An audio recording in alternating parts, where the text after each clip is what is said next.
Me parece que no hay que enloquecerse con estas cosas, pero hay que conocerlas, ¿sí? No es como, ahora todo va a caer bajo mi responsabilidad. Para eso está el ingeniero civil, para eso está el director de obra, pero es algo que ustedes deben conocer, que es un plano de replanteo, haberlo visto alguna vez, ¿sí?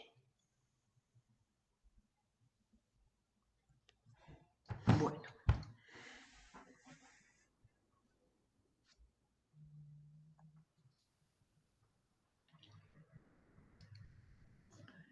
Miren, acá hay otro pedacito. La verdad que si estuviéramos presencial por ahí podríamos ver bastante más planos, pero bueno, he buscado algunos que tengo también. Está identificado el eje de replanteo 2, que está el nombre acá y está el nombre acá. Se identifica siempre así, como con unas banderitas cruzadas, pintaditas de negro las banderitas. Habitualmente los identificamos así, con trazo y punto. El otro, el eje de replanteo 1, fíjense que claramente en el plano acá identificaron la perpendicularidad entre los ejes. Este dice el eje de replanteo 1 a 340 de línea medianera oeste. Bueno, habrá que buscar, pero digamos, siempre están referenciados los ejes.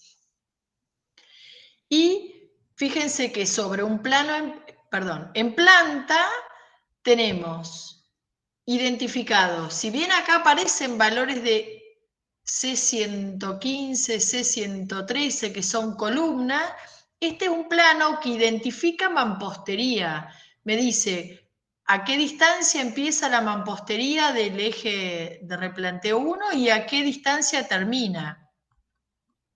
Lo mismo acá, en esta habitación tengo a la distancia en que termina y este indudablemente es el eje de replanteo. Pero fíjense, acá hay una ventana grande y está identificado el eje de la ventana. Acá hay otro aventanamiento importante, o puertas, perdón, dice P6 y P6. Son dos puertas grandes. Y acá está el eje del centro de la otra puerta. Acá están los 660 donde termina esta pared, empieza la pared, y 684 donde termina. Respecto a este eje de medianero 2, está identificado los 048 que empieza la mampostería y en algún lugar acá está 072 que termina. Acá hay una ventana B18. En un plano de carpintería aparecerá como la ventana 18, pero abajo dice 1,40, o sea que de acá a acá tengo 1,40 m. Pero el centro de la ventana también está acotado. Esta B18 es igual y también está acotado. O sea, independientemente que el estudio este, que es de 3,77 por 5,48, yo claramente tengo toda la información para ver dónde van las ventanas, dónde van las puertas, cómo es la carpintería, el ancho de la mampostería, la ubicación. Miren esto, acá hay una puerta P12 que tiene un ancho de 0,92 y abre de esta manera la puerta, ¿sí? Pero fíjense que está a 0,32 el eje de la puerta del eje de replanteo. Entonces, también está ubicada la puerta y están todas las mamposterías, las distintas paredes. Acá hay un baño. Esta pared está a 3,51 y termina a 3,68. Esta 6,42 y termina en 6,59. Bueno, tiene que estar perfectamente identificado todo. Y esto que les decía, no es conveniente que estos ejes, por ejemplo, coincidan con este límite exterior de la construcción. Porque ahí vamos a tener que hacer obra, vamos a tener que excavar para hacer la fundación de la pared, vamos a tener que levantar la pared. Entonces, es una complicación desde la práctica. Habitualmente se ponen los ejes de tal forma de que yo siempre pueda referenciar y que inclusive a lo largo de toda la obra lo pueda tener siempre materializado, ¿sí? Bueno, ahí.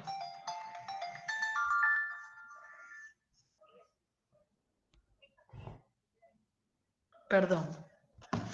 Bueno. Otra de las cosas que identificamos en un plano de replanteo es los niveles de referencia. Vieron que los vimos ahí en los planos. Bueno, acá no hay, acá está, una cota de nivel. Menos 008. Acá 000. O sea, el nivel, seguramente en el pliego dice que el nivel de el piso terminado, donde queda ya el porcelanato, el cerámico, lo que se le ponga a ese estudio, ese es el nivel 0 de la obra. Entonces, en la parte de afuera va a estar 8 centímetros más bajo. En todos siempre hay indicación, cuando hacemos en mampostería, niveles de referencia. Eso también se indica.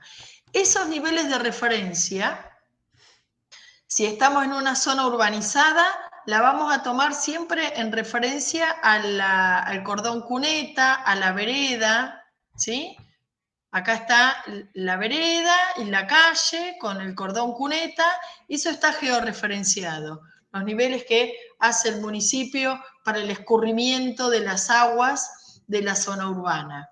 Y en zonas no urbanas, bueno, se define el nivel en el cual se va a tomar como nivel de piso terminado en función al terreno y se materializa.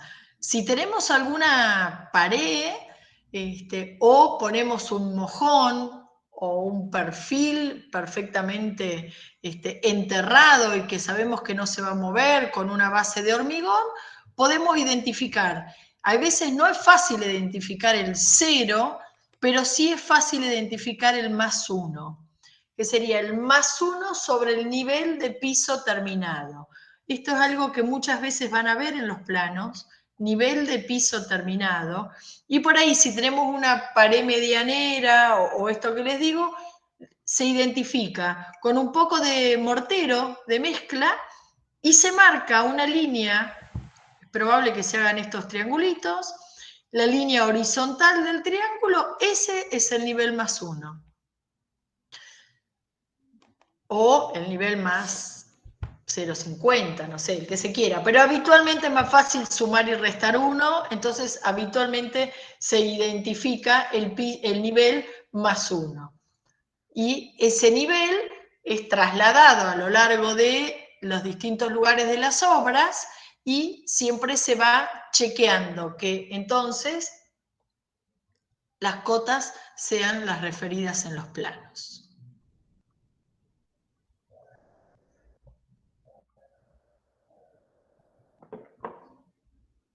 Bueno, y ahora lo que nos queda, y con esto ya terminamos, es conocer un poquito métodos de cómo replanteo estas cosas, cómo replanteo un eje de referencia, cómo lo pongo y cómo después, de alguna forma, voy dibujando el plano sobre el terreno.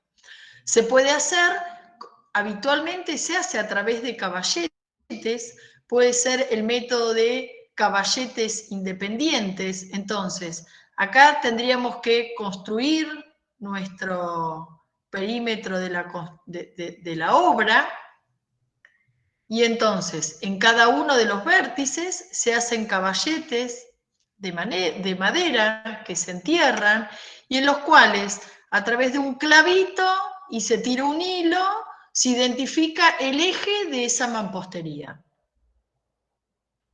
Cuando tenemos que hacer, a veces hay así en esquina, otras veces es un solo caballete. Fíjense, ¿ven? Acá es una forma de hacerlos con madera en donde se identifica el eje de la pared que se va a construir, ¿sí? Entonces vamos a tener el ancho de la pared para cada lado y este B será la mitad del ancho del cimiento de la pared. Esto que decía, si yo tengo una pared de 15, bueno, haré un cimiento corrido, una fundación corrida o una viga por debajo de la pared para darle rigidez de 30 centímetros, ¿sí? Más o menos en general es como mínimo el doble el cimiento que el ancho de la pared. Entonces, acá están identificados, ya dibujados, en realidad excavación de cimientos de mampostería. Está acá tirado un hilo que es el eje de esta pared y este es el eje de la otra pared.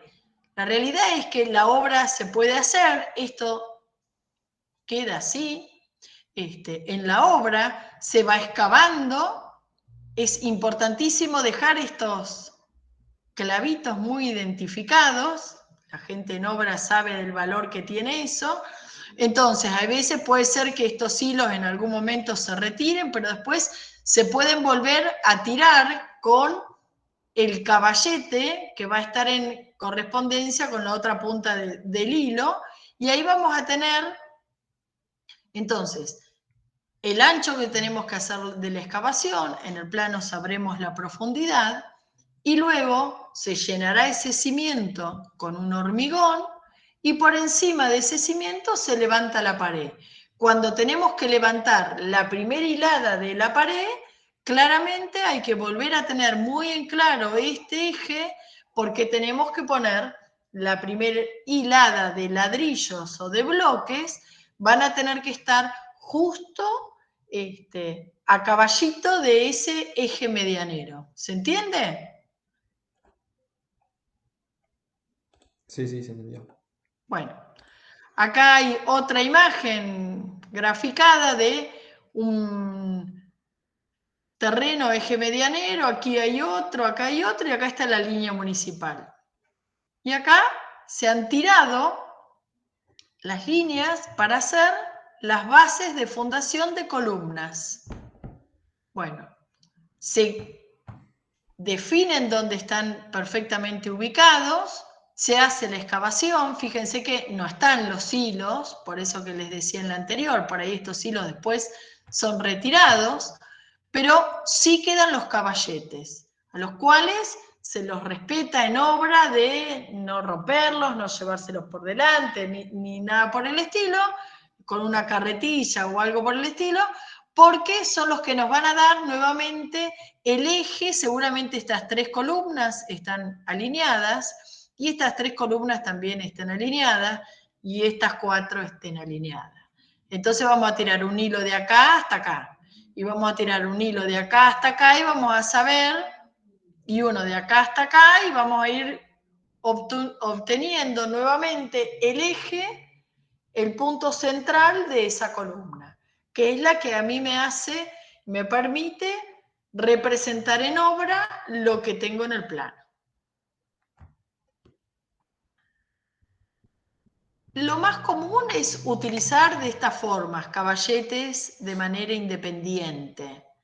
Si la obra no es muy grande, puede ser que se haga a través de un método perimetral o se le llama corralito, porque la obra no es muy grande y entonces se la rodea, alejado un poquito de la construcción, se la rodea con un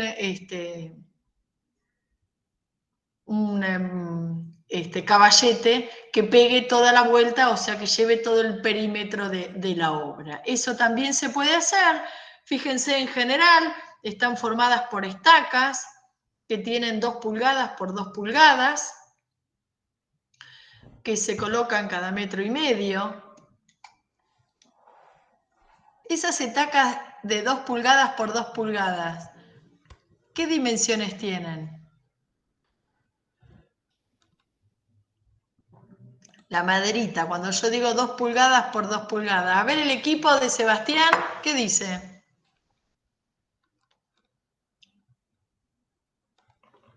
¿Cuánto es una pulgada? 2,5, ¿no? Ajá. Entonces, 5 por 5, dijo Ahí Manuel. va. Confío en Manuel. Una pulgada. En la obra civil se utiliza mucho la medida de pulgadas. 2,54 mide una pulgada. Entonces, cuando decimos, sobre todo en la madera, se utiliza mucho eso. Entonces, por ahí te dicen una estaca de 2 por 2. Es 2 pulgadas por 2 pulgadas. Es una estaquita de 5 por 5. ¿Sí? Más o menos. O una tabla de 1 por 4. Eso significa que una tabla larga de 4 pulgadas, ¿que cuánto sería?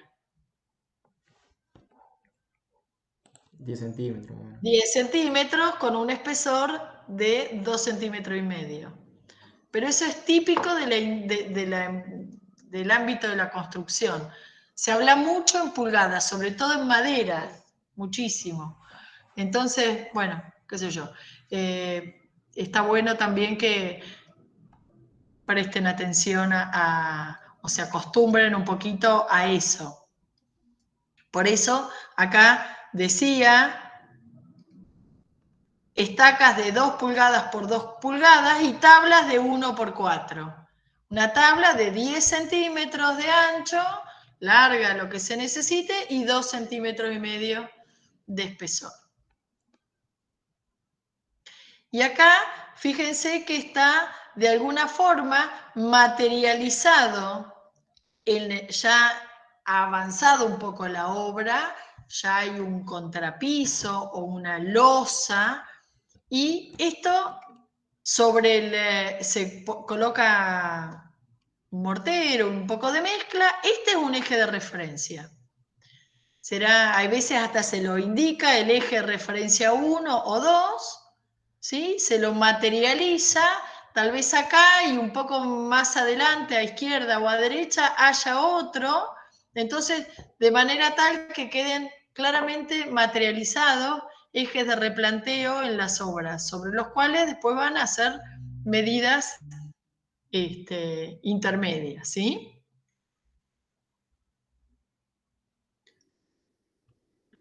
Bueno, acá esta imagen es muy vieja, pero lo único que me sirve de alguna manera es para contarles, seguramente por ahí lo saben o no, cómo utilizamos la trigonometría y el triángulo rectángulo para saber que dos líneas son perfectamente perpendiculares.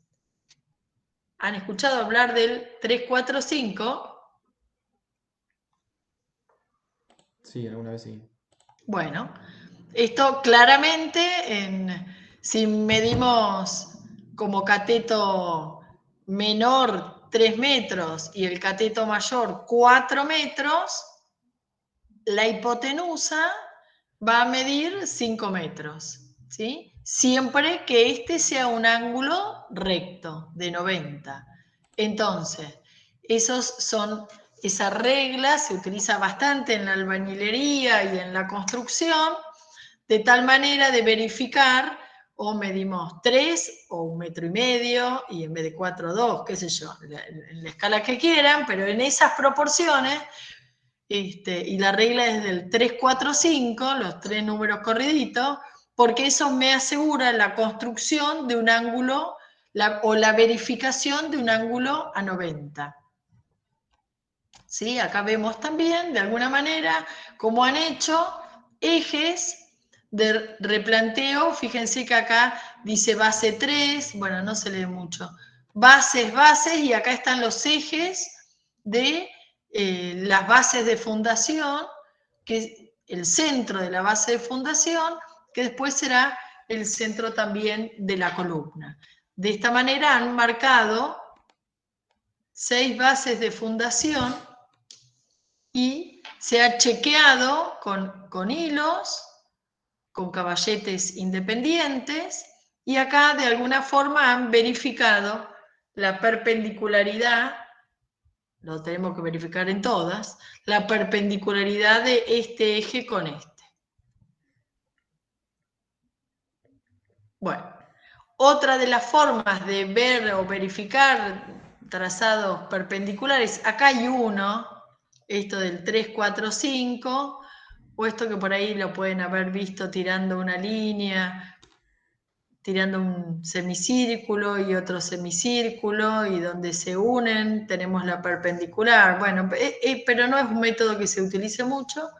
Sí utilizamos bastante el de los ángulos, estos del 3, 4, 5, y si no, se chequean perpendiculares a través de un instrumento también óptico de topografía que se llama la escuadra óptica y que permite chequear alineaciones perpendiculares de dos ejes. Lo que pasa que necesitamos, si acá está la persona, mirar en este sentido y ubicar en esto. Necesitamos gente que tengan miras que estén perfectamente perpendiculares, ¿sí? Y de esa forma es un aparatito, por ahí no se usa mucho para chequear ejes de replanteo, pero sí ya cuando tenemos por ahí mampostería en elevación, paredes levantadas. Y lo que vemos en la escuadra óptica es que tanto la mira o jalón, que se llama también, del punto B y la del punto A quedan alineados sobre la escuadra óptica, y entonces esto significa que esta línea es perpendicular a la otra. Cuando se ve perfectamente alineados, se da la perpendicularidad. Bueno, esto mismo de los triángulos rectángulos se utilizan para chequear a veces ángulos, inclinaciones que no sean los 90. Bueno, claramente, si tenemos el ángulo definido, podemos medir un cateto, saber a través de trigonometría la distancia de los catetos como para poder graficarla en la obra, de tal manera de que este sea un ángulo rectángulo y tengamos una línea, por ejemplo, a 22 grados respecto de un eje de replanteo. En este caso me dieron 10 metros y 4,04, 12,50 y 5,05. Obtenemos estos puntos que tal vez de un eje de replanteo podemos identificar una línea con ángulos, pero bueno, formas de verificar en obra lo que vemos en los planos del proyecto.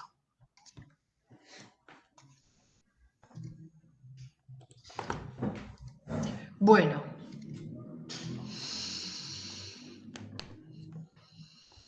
por acá habríamos como terminado un poquito los temas previstos para hoy.